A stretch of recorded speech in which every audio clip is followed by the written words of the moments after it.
Leia. And we are so glad to be here with you today. Do you know that in the Bible it tells us to rejoice? It says, rejoice in the Lord always. I will say it again, rejoice. Would you say it with us? It says, rejoice in the Lord always. I will say it again, rejoice. And that's what we get to do today. Would you stand with us? We're going to sing some songs as we rejoice and we thank God for who He is and how much He loves us. Let's sing together now.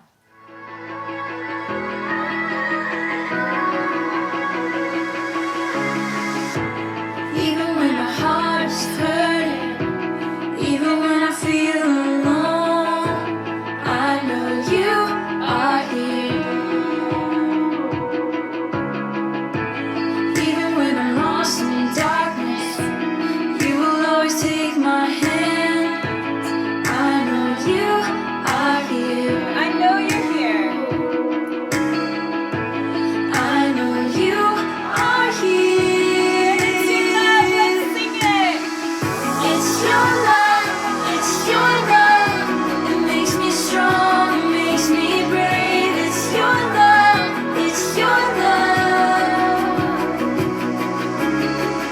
When I'm lost and afraid, your love will always find a way. It's your love, it's your love. I know that it's your love, it's your love. Even when my life's in chaos, your peace will always bring me through. I'll hold on to you. It doesn't matter where I go, you never leave me on my own. I'll hold on to you. It's your love.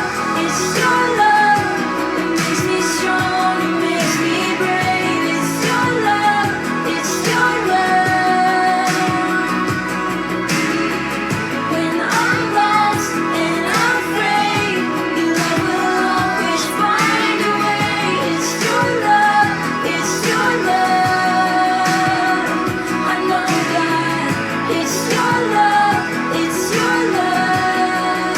And let's sing out God's promises now. I know you will never fail me. I know you won't let me down. I know you will always lead me forever, forever. Yes, that's true. Let's sing it. I know you will never fail me.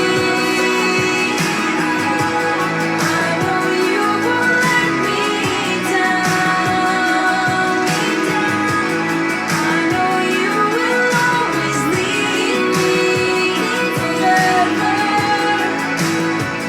forever. Let's sing it's your love. It's your love, it makes me strong, it makes me brave. It's your love, it's your love. When I'm lost and afraid, your love will always find a way. It's your love, it's your love.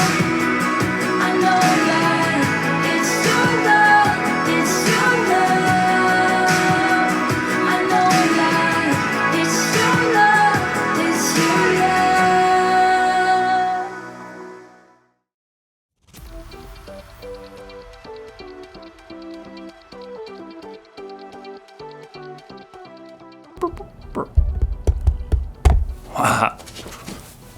Hey everybody, it's me, Jacob, and I may not be a real astronaut, but I still know a lot about initiative. Initiative is seeing what needs to be done and doing it. So, it's doing what needs to be done. Yes, but first you have to see what needs to be done. You have to look for the needs around you. They know all about this in space travel. Let's say, for instance, they decide to go from the Earth to the Moon. They don't just get in their rockets, strap themselves in, and take off. No. Hey, Hey phone, how do I get to the moon? No, they spend months, even years, planning for every trip. They prepare for things that might go wrong and have backup plans in place to help protect them. They look out for things that might get in their way, like other aircrafts or satellites. Oh, look out for that asteroid! Oh, that was a close one. They decide before they even start the trip exactly where they're gonna go and how they're gonna get there. They know Oh man, I ruined the moon! That was not part of the plan. But good thing, I had a backup plan. This moon is much sturdier. In today's story, we'll hear more about Nehemiah, who had a plan to make the city of Jerusalem stronger. And there was more to that plan than just rebuilding the wall. Nehemiah could have used a smartphone. Knock knock, who's there? It's phone. Hey, phone, question. How do I make Jerusalem stronger? Or maybe not. I'll see you in a few.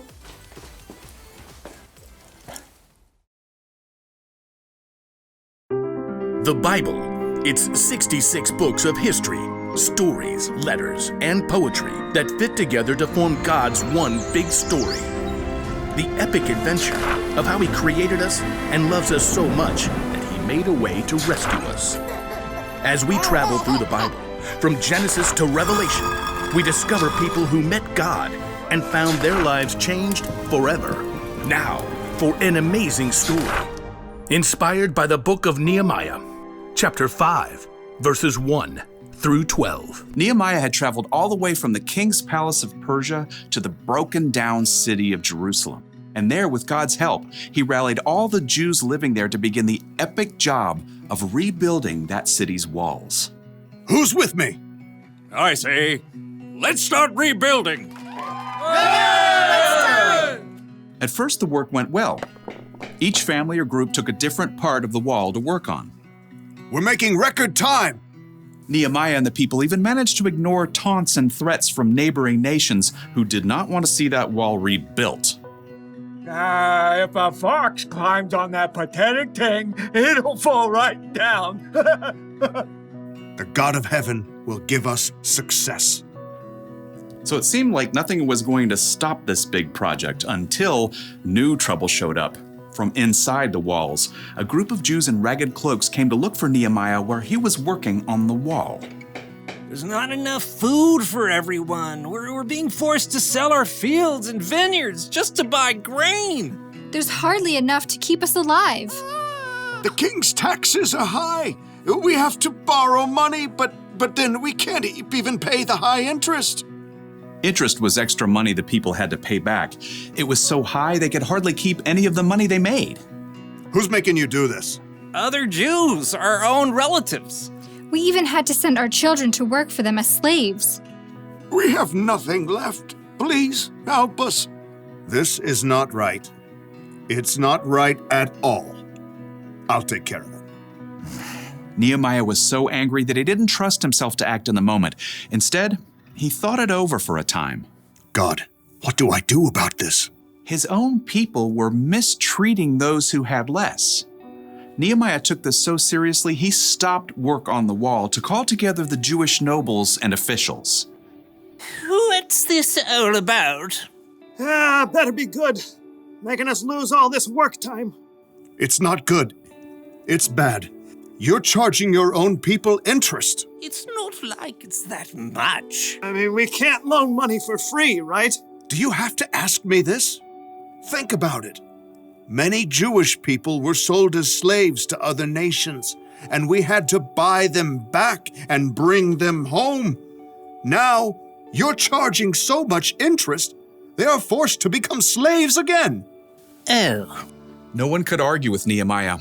They listened quietly to his next words. What you're doing is not right.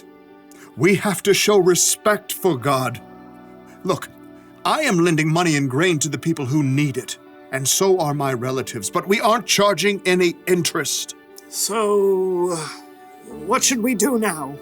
If you've taken anything in payment, give it back. Fields, vineyards, olive groves, houses, give it all back. Even the interest that you've charged, do it now. God moved in the hearts of the people because instead of arguing, they agreed. We'll give it back. We won't make them give us anything else. We'll do just as you say. Very good. Nehemiah sent for the priests so that the nobles and officials could make this promise before God. You must keep this promise, or God will deal with you. Amen. Immediately, the officials did as they said. Here are the papers. The vineyard is yours again. Oh, thank you. I've been working years to get it ready for a good harvest. I took too much. This is yours. This means my son can come home now. So once the nobles and officials made everything right, work on the wall began again, faster and stronger than before, now that everyone had what they needed. And Nehemiah continued to show his people how to treat each other, even though King Artaxerxes had appointed him governor. You know, all the other governors made the people pay them silver and give them lots of food and stuff, even land. That's too heavy a load to put on the people. Instead, Nehemiah dedicated himself to working on the wall. In fact, he even invited 150 people to eat food at his own table. Throughout his life, he always looked for ways to treat people fairly and make things right.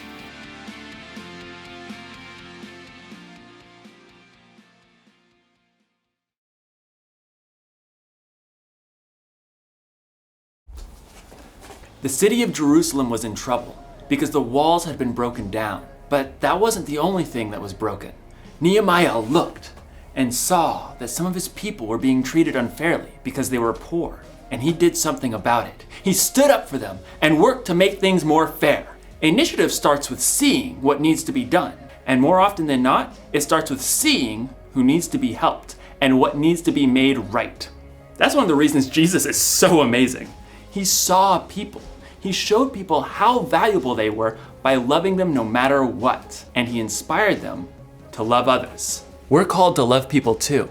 We should stand up for people who are being treated unfairly because of the way they look, or where they're from, or how much money they have, or what they believe in. If you've ever been treated unfairly, then you know how it feels. It's not good, but maybe you also know how it feels when someone stands up for you, when someone's on your side. Standing up for people is one way we can make things more fair. We can make things right, and it's one way we can show others the love God has for the world. So, here's the one thing to remember today. Look for ways to make things right. Make a plan. Decide before you start your day that you're going to look for the needs around you.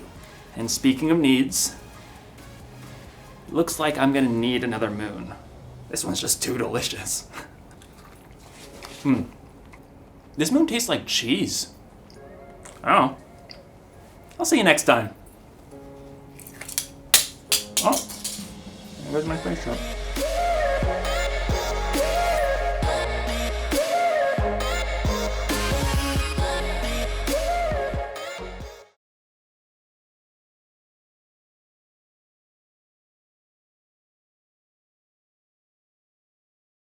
Well, we hope you enjoyed that part of God's story. Isn't it so much fun to learn about who God says that we are and how we get to keep growing and becoming more and more like Him? Well, friends, we look forward to seeing you next time. We can't wait to see you then. Have a great rest of your day. We love you. Bye!